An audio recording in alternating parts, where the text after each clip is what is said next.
தமிழ்நாடு சட்டமன்ற தேர்தல் நெருங்கி வரும் நிலையில் முதலமைச்சர் ஸ்டாலினுக்கு சட்ட ரீதியாக பல நெருக்கடிகள் உருவாகி வருகிறது. இப்போது புதிய அறிமுகம் ஆச்சி ஹோட்டல் சாம்பார் 50 கிராம் ரூபாய் 20 மட்டுமே. திமுகவின் அடிப்படை பலமே அதன் மாவட்ட செயலாளர்கள்தான். ஒரு மாவட்டத்திற்கு முதலமைச்சரின் நேரடி பிரதிநிதியாக களமிறங்கும் இவர்கள் அடுத்தடுத்து மத்திய விசாரணை அமைப்புகளான அமலாக்கத்துறையின் பிடியில் தொடர்ந்து சிக்கி வருகிறார்கள். செந்தில் பாலாஜி, ஏவ வேலு, KN நேரு வரை இந்த பட்டியல் நீளுகிறது. நேற்று சென்னை உயர்நீதிமன்றம் அமைச்சர் KN நேருவிற்கு எதிராக வழக்கு பதிவு செய்ய தமிழ்நாடு காவல்துறைக்கு உத்தரவிட்டுள்ளது. இதற்கு முன்பாக செந்தில் பாலாஜி, பொன்முடி, ஜெகத் ரட்சகன், பெரியசாமி, அனிதா ராதாகிருஷ்ணன் என அடுத்தடுத்த திமுக முக்கிய பிரமுகர்கள் மீது அமலாக்கத்துறை வழக்குகளை பதிவு செய்து விசாரித்து வருகிறது. இவர்கள் ஒவ்வொருவரும் ஒவ்வொரு மாவட்டத்திற்கு முக்கியமானவர்கள், திமுக தளபதிகளாகவே திகழ்ந்து வருகின்றனர். உதாரணத்திற்கு செந்தில் பாலாஜி கரூர், கோவை உள்ளிட்ட மாவட்டங்களுக்கும், பொன்முடியை பொறுத்தவரை விழுப்புரம் மாவட்டத்திற்கும், அனிதா ராதாகிருஷ்ணனை பொறுத்தவரை தூத்துக்குடி மாவட்டத்திற்கும், பெரியசாமியை பொறுத்தவரை மதுரை, திண்டுக்கல் மாவட்டங்களில் முக்கியமானவர்களாக பார்க்கப்பட்டு வருகின்றனர். இதில் மத்திய மண்டலத்தின் முக்கியமான திமுக தலைவரான KN நேருவுக்கும் இப்பொழுது புதிய சிக்கல் வந்துள்ளது. திமுகவின் திருச்சி முகமாகவும் கட்சியின் முதன்மை செயலாளராகவும் இருக்கும் அமைச்சர் KN நேரு தற்பொழுது நகராட்சி நிர்வாகத்துறை ஊழல் புகாரில் சிக்கியுள்ளார். 2516 பணியிடங்களை நிரப்பியதில் ஊழல் நடந்ததாக அமலாக்கத்துறை கொடுத்த ஆதாரங்களின் அடிப்படையில் இவர் மீது வழக்கு பதிவு செய்ய உயர்நீதிமன்றம் உத்தரவிட்டுள்ளது. இது டெல்டா பகுதியில் நேருவின் செல்வாக்கை சிதைக்க எதிர்க்கட்சிகளுக்கு கிடைத்த மிக முக்கிய ஆயுதமாக மாறியிருக்கிறது. கடந்த 2021 முதல் திமுகவின் கொங்கு மண்டல தளபதியாக உருவெடுத்தவர் முன்னாள் அமைச்சர் செந்தில் பாலாஜி.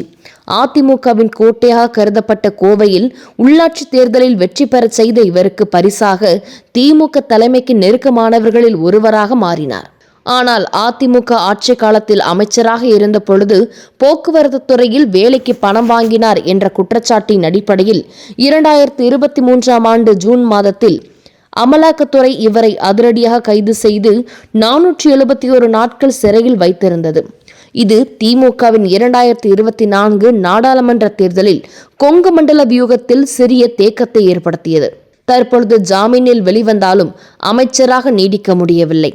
இதேபோல் வட தமிழகத்தில் திமுகவின் முன்னணி தலைவராக திகழ்பவர் முன்னாள் அமைச்சர் பொன்முடி. உயர்கல்வித்துறை அமைச்சராக இருந்த இவர் தற்பொழுது சொத்து குவிப்பு வழக்கு தீர்ப்பால் அமைச்சர் பதவியை இழந்தார். பிறகு தண்டனை நிறுத்தி வைக்கப்பட்டதால் உச்சநீதிமன்ற தலையீட்டிற்கு பிறகு மீண்டும் பதவிக்கு வந்தார். ஆனால் பெண்களை அவமரியாதை செய்யும் விதமாக பேசிய விவகாரத்தில் மீண்டும் அமைச்சர் பதவியை இழந்தார். விழுப்புரம் மாவட்ட திமுகவில் பொன்முடிக்கு ஏற்பட்ட சிக்கல்கள் கட்சிக்கு பெரும் தலைவலியை தந்தன. இதனைத் தொடர்ந்து 2026 தேர்தலுக்கு இன்னும் சில நாட்களே உள்ள நிலையில் முதலமைச்சர் ஸ்டாலினின் நம்பிக்கைக்குரிய தளபதிகள் வரிசையாக நீதிமன்ற படிக்கட்டுகளை ஏறி இறங்குவது கட்சிக்கு ஒரு நெருக்கடியான சூழலை உருவாக்கியிருக்கிறது. மத்திய அரசாங்கம் செய்யும் அரசியல் பழிவாங்கல் என்று ஆளும் திமுக இதை தொடர்ந்து சொல்லி வந்தாலும் நீதிமன்ற உத்தரவுகள் மற்றும் அமலாக்கத்துறை வழங்கிய ஆதாரங்கள் பொதுமக்களிடையே என்ன மாதிரியான தாக்கத்தையும் விளைவுகளையும் ஏற்படுத்தும், தேர்தலில் எப்படி எதிரொலிக்கும் என்பதை பொறுத்திருந்துதான் பார்க்க வேண்டும். ரெட் நூல் தமிழ் நேயர்கள் அனைவருக்கும் வணக்கம். இன்று நாம் சந்திக்க போகும் சிறப்பு விருந்தினர் அதிமுகவில் இருந்து திருமிகு நாச்சியால் சுகந்தி அவர்கள். மேம் வணக்கம். அதிமுக கூட்டணிக்கு எப்படி இருக்கும் நீங்க நினைக்கிறீங்க? 2026 தேர்தல் ரொம்ப பிரைட்டாக இருக்கும்.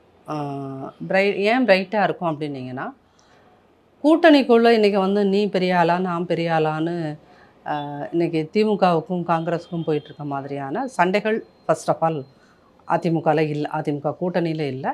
ரெண்டாவது, இந்த பாஜகவோட மாநில தலைவர் நயனா நாகேந்திரன் நாங்கள் ஆட்சியிலையும் அதிகாரத்திலையும் பங்கு கேட்கவில்லைங்கிறத ரொம்ப உறுதியாக சொல்லிட்டாரு. ஆனால் இன்னும் அந்த சண்டை தான் அந்த பக்கம் போயிட்டுருக்கு. உங்களுக்கு ஆனால் அவங்களுமே மென்னு முழுங்குற மாதிரி தானே மேடம் சொல்கிறாங்க. ஒரு கட்டன் கிளியர் சொல்ல மாட்டேங்கிறாங்கல்ல. சொல்லவே மாட்டேன்றாங்கன்னீங்க சொல்லிட்டாங்க. சொன்னதுக்கப்புறமும் நீங்கள் அதை மென்று முழுங்குறாங்க, முழுங்கிட்டு மெல்றாங்கன்னு அடுத்த ஒரு நேரேட்டிவை அதுக்குள்ளே பூத்துறீங்க. சொல்லிட்டாங்கல்ல, தட்ஸ் அனஃப். சொல்லிட்டாங்க, அவ்வளவுதான். நீ பிரைட்டா இருக்குங்கிறீங்க. ஆனா தேர்தல் அறிவிக்கிறதுக்கு முன்னாடி 2 பேர் போட்டியிலேருந்து விலகுறாங்க. அண்ணாமலை, டிடிவி தினகரனும். ஒரு பெரிய தலைவர்கள் போட்டிட்டா தானே அந்த ஓட் ஷிஃப்ட்டுங்கிறது நடக்கும். உங்களுக்கு தெரியும் சரி, 80 இல்ல நீங்க வந்து 80 என்னன்னா சீட்டு கொண்ட உத்தரப்பிரதேசத்துல ஏன் குஜராத்தை விட்டுட்டு மோடி அங்க போய் போட்டிடுறாருன்னா அந்த ஷீட் கன்வர்ஷன் நடக்கணும் அப்படிங்கிறதுக்காக தானே. 2 பெரிய தலைவர்கள் இப்பயே விலகுறாங்க அப்படிங்கும்போது அது பின்னடைவா பார்க்கப்படாதா? இல்ல அது வந்து அவர்களுடைய சொந்த முடிவு. அதை வந்து அதிமுக கமெண்ட் பண்ண முடியாது.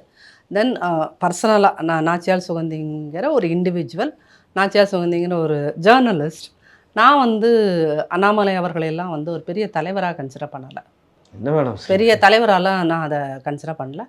இன்கேஸ் அவர் ஒரு பெரிய தலைவர்னா அவங்க பார்ட்டி வந்து கன்சிடர் பண்ணியிருந்ததுன்னா அவர் கையில் இருந்த அந்த மாநில தலைவர் பதவியை பிடிங்கிருக்காது. இன்னமும் அவருக்கு வந்து சரியான ஒரு கிட்டத்தட்ட எத்தனை ஒரு வருஷம் ஆக போது அவருக்கு சரியான ஒரு இடத்துல கொண்டு போய் அவர் வந்து பிளேஸ் பண்ணவே இல்லை. அப்படிங்கும்போது அவர் he is not sincere to his party அப்படிங்கிறத தான் அது உணர்த்துது. ஸோ அதனால் அவர் மேலே இருந்த ஒரு நம்பிக்கை, அன்னைக்கு அவருக்கு தனியாக ஒரு 2 கோடி ரூபாய் மாதம் செலவு பண்ணி ஒரு வார் ரூம் இருந்தது. அந்த வார் ரூமில் செகண்ட் பை செகண்ட் வந்து ரீல்ஸ் ப்ரொடியூஸ் பண்ணி போட்டுக்கிட்டே இருந்தாங்க. அதனால் வந்து அவர் ஒரு தலைவர் மாதிரியான ஒரு பிம்பம் கட்டமைக்கப்பட்டது. எப்பயுமே ரியலாக உருவாக ஒரு 18% வாங்கினாங்களா மேம் கூட்டணியோட சேர்ந்து? அது அப்படி இருக்கும்போது it's அவரை not- நம்ம மட்டுப்படுத்த இல்லைங்க, நம்ம முடியுமா? அது அப்படி அதை வந்து நம்ம தப்பாக புரிஞ்சுக்கிறோம். என்ன அப்படின்னீங்கன்னா, இப்போ காங்கிரஸுக்கு வந்து ஒரு 20 வருஷத்துக்கு முன்னாடி இருந்த ஓட் பேங்க் வந்து இன்னைக்கு முக்கால்வாசி குறைஞ்சி போச்சு. இன்னைக்கு 5% தான் அவங்கள்ட்ட இருக்காங்க. அப்போ காங்கிரஸ் வேலை செய்யாத இடத்துல பிஜேபி போய் வேலை செஞ்சுருக்கோம். புரியுதா உங்களுக்கு? பிஜேபி வந்து ரொம்ப மைன்யூட்டாக வேலை பார்க்குறாங்க. அந்த மாதிரி மைன்யூட்டாக காங்கிரஸ் வேலை பார்க்கல, ஈவன் அதிமுக வேலை பார்க்கல, திமுக வேலை பார்க்கல. திமுக வேலை பார்க்காத இடத்தில், அதிமுக வேலை பார்க்காத இடத்தில், குறிப்பாக காங்கிரஸ் வேலை பார்க்காத இடத்தில், மிக குறிப்பாக இடதுசாரிகள் வேலை பார்க்காத இடத்தில் பாஜக ரொம்ப மைன்யூட்டாக சோசியல் இன்ஜினியரிங்னு அதுக்கு ஒரு பேரை வச்சுட்டு ஜாதி வாரியாக, ஜாதிக்குள்ளே இருக்கிற கிளைகள் வாரியாக, வட இந்திய பாலிடிக்ஸ். அது வட இந்திய பாலிடிக்ஸ்ன்னு நம்ம அதை சிம்பிளாக சொல்லிடவே முடியாது சார். வட இந்திய பாலிடிக்ஸ்னு தமிழ்நாட்டில் வந்து வட இந்தியாவை விட பொலிட்டிக்கல் அவேர்னஸ் இங்கே கூட. பொலிட்டிக்கல் அவேர்னஸ் இருக்கிற மாநிலத்திலேயே 2%லேருந்து அவங்க தனித்து இயங்கும்போது 11% வரைக்கும் டபுள் டிஜிட்க்கு வராங்க அப்படின்னு சொன்னீங்கன்னா, அது எப்படி ஒரே நாளில் அந்த மேஜிக் நடக்குமா? அப்போ அவங்க எங்கேயோ போய் வேலை பார்த்துட்டே இருக்காங்க. சரிங்களா? அந்தளவுக்கு நம்ம, அதாவது நமக்கு எதிர்த்தரப்பில் இருக்கிறவர்கள் பலம் வாய்ந்தவர்களாக இருக்கிறார்கள்ங்கிறத ஒத்துக்கிற நேர்மை நம்ம எல்லாத்துக்கும் இருக்கணும். எல்லாத்துக்குமே, எல்லா பார்ட்டியிலும் இருக்கவங்களுக்கே இருக்கணும். திமுக எந்த ஒரு விஷயங்களையும் எதிர்த்து களத்தில் போய் வேலை பார்க்கல. அவங்க இந்த 5 வருஷங்களாக ஒரு அரசாக வேலை பார்த்தது எது? திருடுறதில் மட்டும்தான் அவர்கள் வேலை பார்த்தார்கள். இந்த 5 வருஷத்தில் நலத்திட்டங்கள் அப்படின்னு அவங்க சொன்னது இன்ன வரைக்கும் 5 விஷயங்களை தான் சொல்லிட்டு இருக்காங்க. சீஃப் மினிஸ்டர் தான் சொல்கிறாரு, டெப்டி சிஎம்மும் அதான் சொல்கிறாங்க. என்ன சொல்கிறாங்க? நான் முதல்வன் இந்த 3 பேர்த்துக்கும் 1000 ரூபாய் கொடுத்த இந்த திட்டம். பேர் வேணா நீங்கள் அழகாக பேர் வச்சுக்கலாம் சார், 1000 ரூபாய் கொடுக்குறீங்க. இப்போது புதிய அறிமுகம் ஆச்சி ஹோட்டல் சாம்பார் 50 கிராம் ரூபாய் 20 மட்டுமே.